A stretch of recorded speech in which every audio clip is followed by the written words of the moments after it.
Does religion predict success?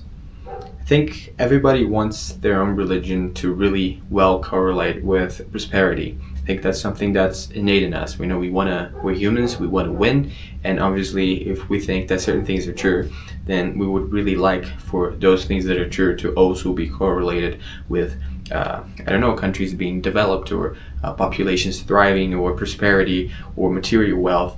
And there's been particularly one case, which is, I think, the Protestant case for Protestant countries overall being really, really successful.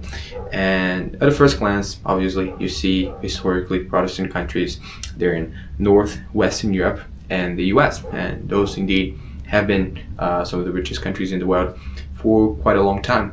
But I think if you have a little bit more of a broader view, you're going to see that religion doesn't really correlate that well, at least on a one-to-one basis, with prosperity. I think we can literally just get a bunch of religions and we're going to see that for every one of them we have poorer and richer areas, and it's pretty clear that we can see that. So for example, obviously they're very rich Protestant countries, so the US, Australia, Canada, England, Germany, they're all pretty well-off countries. But in certain parts of those countries, the majority has historically, at least for the past 100 or 200 years, actually been Catholic. And those majorities are actually some of the wealthiest in those nations. So, for example, in Germany, the richest part of Germany is Bavaria. In Switzerland, the richest part of Switzerland is the canton of Zug. And both Bavaria and Zug are actually Catholic. Austria, which is also one of the richest countries in Europe, is also actually Catholic. And historically, the northeast of the US, which is also the richest part of the US, at least on average per capita, has a huge influence of Italian and Irish immigrants that are actually also Catholic. So those are normally some of the most Catholic parts of the United States.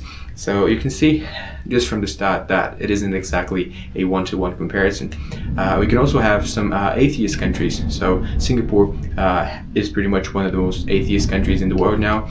Japan also, the Nordic countries, even though they were indeed very Protestant, they've been atheists for quite a long time and they're still quite rich. So you can see that there's also atheist countries that are well off, and obviously there's Muslim countries that are quite well off as well. If you take Qatar, if you take Saudi Arabia, if you take the UAE, they're very wealthy. Brunei, they're very wealthy, and not just that, they're also very well run.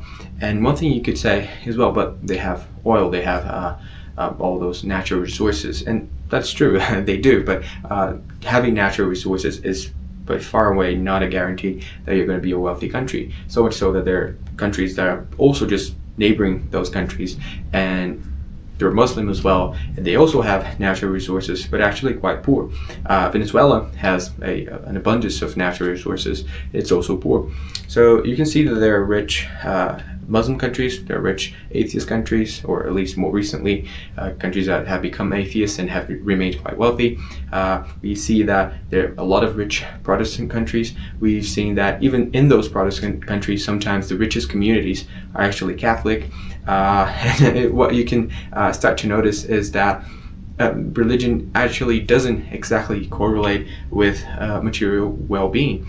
And even though it might sound strange, and even though that's not exactly the conclusion that most religious people, or irreligious people for that matter, want to arrive in, one thing that I think is that if you think a bit more about it, it makes perfect sense, because religion isn't meant to correlate with material wealth. Religion is meant to correlate with immaterial wealth, that is, with going to heaven, or with leading a good life, or with being a good person.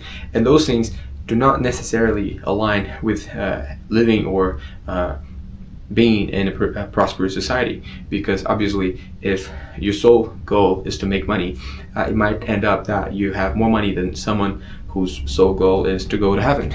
But that doesn't mean that you're better off that way. So I think religion, for the most part of it, you shouldn't try to convert to a religion just by looking at which communities or populations or demographics are that religion and also are better off, because I really do think that it's quite a mixed bag. You can be rich and you can be from any religion, but I think in your more A more concerning view is, out of all the religions that there are, which is actually going to get you to heaven if you believe in God. And if you don't believe in God, then I guess whatever. But I don't quite buy the idea that Christian values necessarily lead to prosperity. I don't necessarily buy the idea that Protestant in particular are meant to be wealthy. They're just naturally wealthier. There was this book, I think it was by Max Weber, which I never read, by the way, but the overall thesis is that Protestant countries, they're just more aligned with capitalism.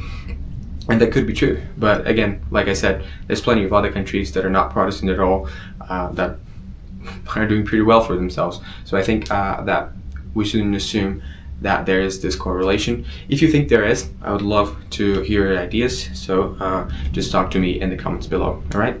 See you around.